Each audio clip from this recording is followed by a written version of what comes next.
Halo, selamat pagi. Semoga kalian tetap sehat dan semangat ya. Hari ini kita akan melaksanakan pembelajaran jarak jauh Bahasa Indonesia kelas 8. Materi hari ini mengenai teks berita. Sebelum kita memulai pelajaran hari ini, mari siapkan buku Bahasa Indonesia Intan Pariwara kalian halaman 3.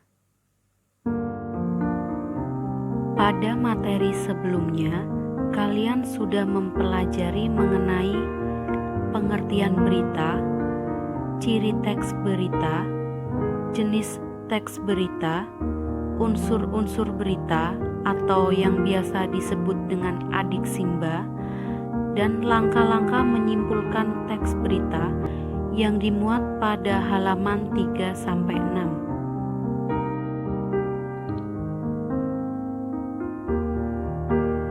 Kompetensi dasar yang akan kita gunakan pada pertemuan hari ini yaitu 3.2, menelaah struktur dan kebahasaan teks berita yang didengar atau dibaca.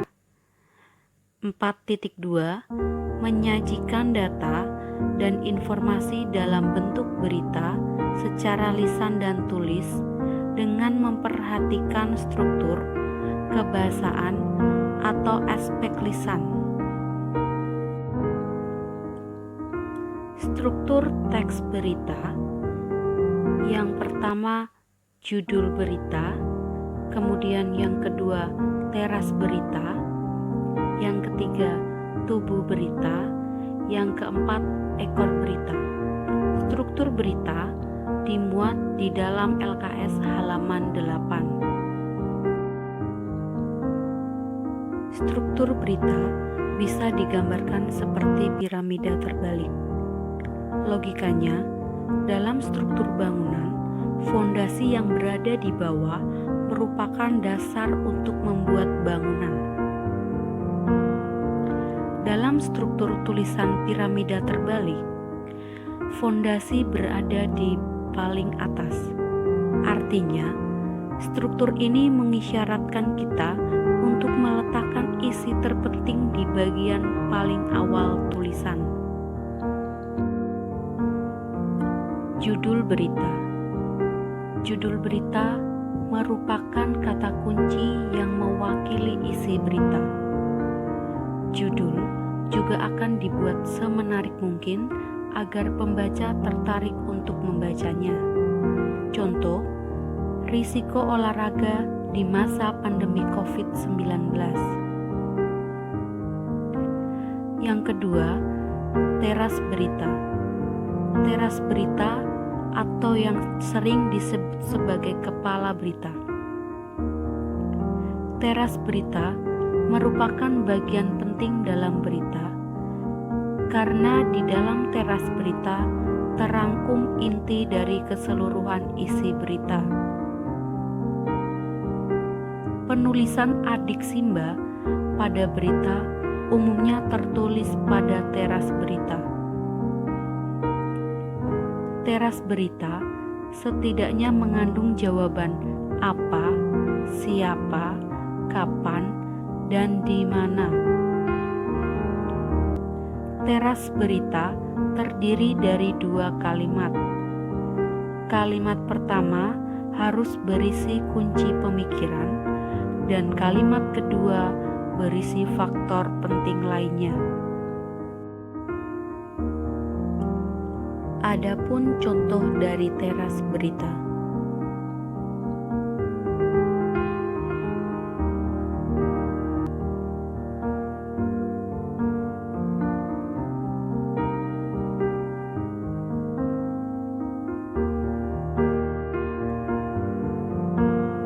Tubuh berita.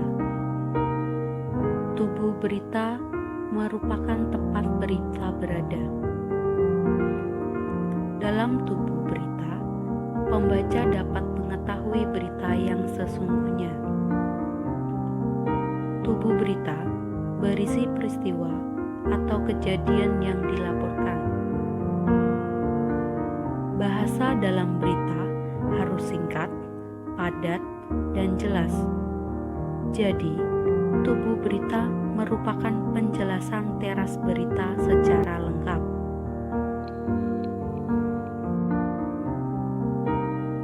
Berikut contoh dari tubuh berita.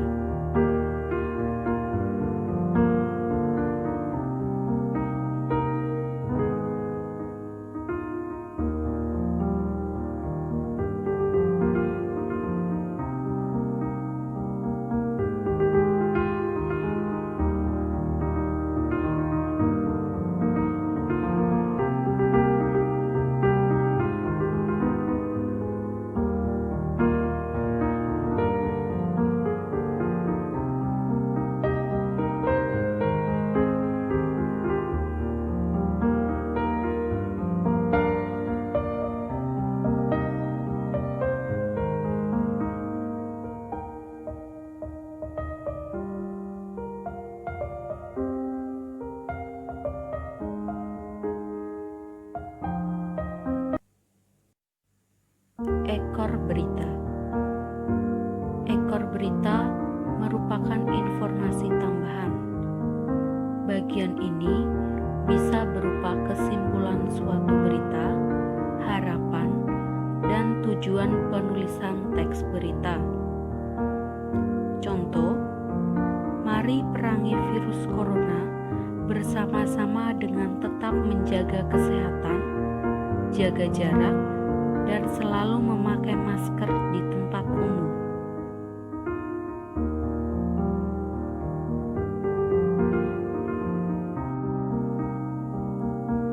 Kebahasaan teks berita ada 4, yaitu 1. Penggunaan verba transitif dan pewarta. 2. Penggunaan bahasa yang bersifat standar atau baku. 3. Penggunaan kalimat langsung. 4. Penggunaan konjungsi.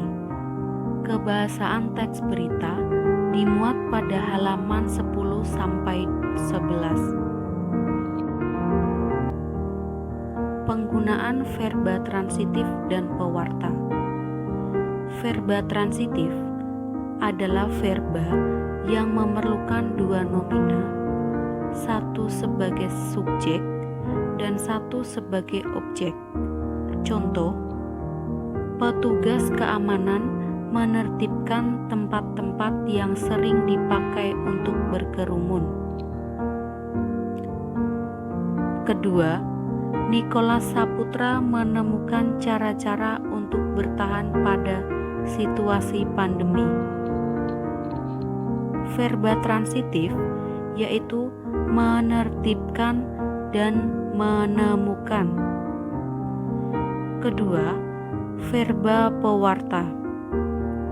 Verba pewarta adalah kata yang dipakai untuk mengidentifikasi suatu percakapan. Contoh, Ali Karisma mengatakan bahwa gaya busana pada situasi pandemi ini cenderung memakai warna tidak mencolok dan lebih sederhana. 2. Ariska menjelaskan bahwa risiko penularan virus corona lewat air ketika kita berenang sangatlah rendah. Yang perlu dikhawatirkan adalah risiko penularan antar manusia yang mengunjungi tempat tersebut. Adapun verba pewarta yaitu mengatakan bahwa dan menjelaskan bahwa.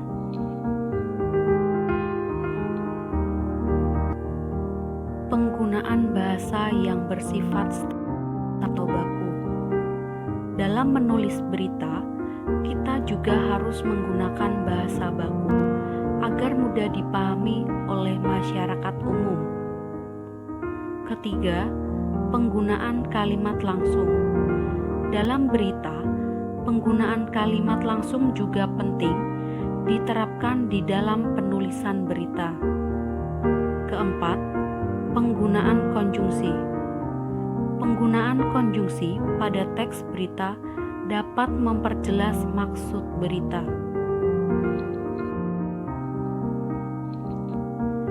Langkah-langkah penyusunan teks berita dimuat pada halaman 12-13. Nah, dalam menyusun teks berita, langkah pertama tidak menemukan judul terlebih dahulu, tetapi memilih peristiwa terbaru atau terkini yang kita sebut dengan aktual. Setelah kita memilih peristiwa terbaru dan terkini, baru kita mengumpulkan informasi yang mendukung berita tersebut. Setelah itu, kita baru menyusun berita dan menemukan judul yang tepat sesuai dengan berita yang kita tulis.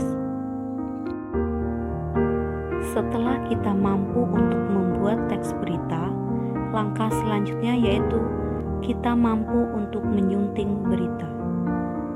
Kegiatan menyunting berada pada halaman 13. Menyunting berita yang harus diperhatikan yang pertama yaitu mengenai kebenaran isi berita. Kemudian, kalian juga harus mengikuti kelengkapan isi berita. Berita ditandai dengan kelengkapan unsur-unsur berita atau adiksimba. Yang ketiga, yaitu struktur penyusunan berita.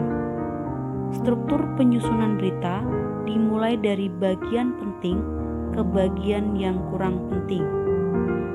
Keempat, yaitu penggunaan bahasa. Penggunaan bahasa terkait dengan penggunaan kalimat efektif, kata baku, ketepatan ejaan, dan tanda baca. Jadi, ketika kalian mau menyunting sebuah berita, kalian harus memperhatikan keempat poin ini. Selanjutnya, siswa wajib mengerjakan soal latihan teks berita yang sudah disiapkan. Terima kasih, Tuhan Yesus memberkati. Semoga kalian tetap semangat walaupun melakukan pembelajaran jarak jauh dari rumah.